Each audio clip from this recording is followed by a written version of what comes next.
is Sriram from the Commodity and Currency Research Desk at Reliance Securities. This is the Commodity and Currency Outlook for 29 September 2022. So starting with the commodity side, starting with energy, international oil prices rose in Wednesday's trade as the dollar eased from the recent peaks.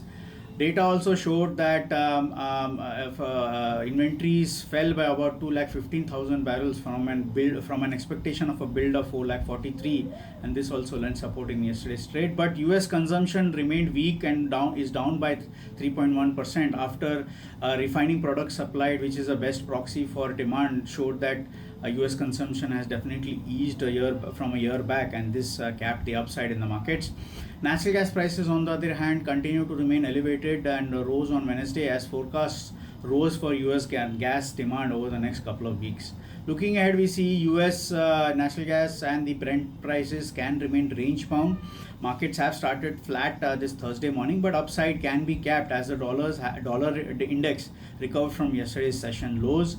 Weak economic concern could also cap the upside in today's session, but all eyes will be on that OPEC meeting next week on October 5th.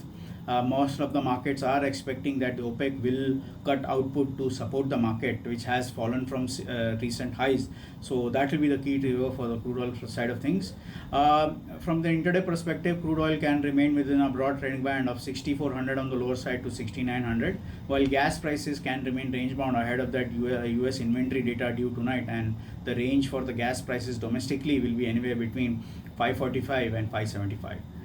Moving to bullion, gold and silver prices recovered in yesterday's trade as the dollar index crashed over 1% in yesterday's trade, while US and other benchmark treasuries also eased in yesterday's trade.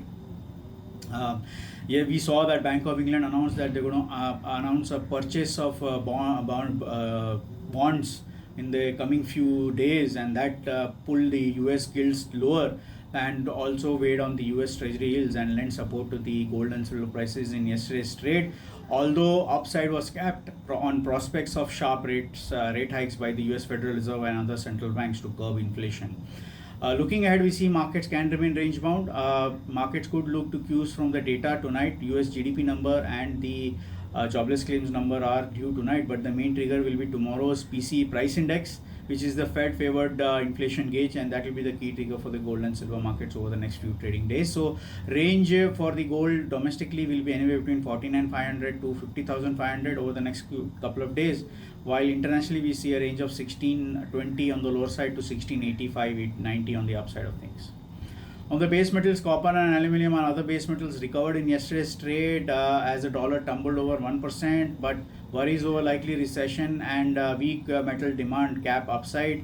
Looking at, we see copper and other base metals remain range bound and could look to cues on the data front. Markets can remain range bound to higher. The Yangsheng copper premium, which is the import premiums, have risen to the near peaks of $110. Latest was $108 per ton, and that can reflect some demand or some recovery of demand for the imported metal, and that can cap downside. But overall, markets will look ahead to the data points today and tomorrow. Markets can remain range bound. On the currencies and bond side, starting with currencies, Indian rupee opened stronger this Thursday's trade at 81.60 against 81.94 in the previous session. Concerns between fiscal loosening and monetary tightening will keep the dollar supported and will cap any gains for the local currencies. Asian and emerging market currencies were weak and will weigh on sentiments, but the main trigger will be the Reserve Bank of India's monetary policy meeting on Friday. Market is expecting that the Reserve Bank will hike by about 50 basis points due to the pressure on the local unit and also hefty interest rate hikes by the US Federal Reserve.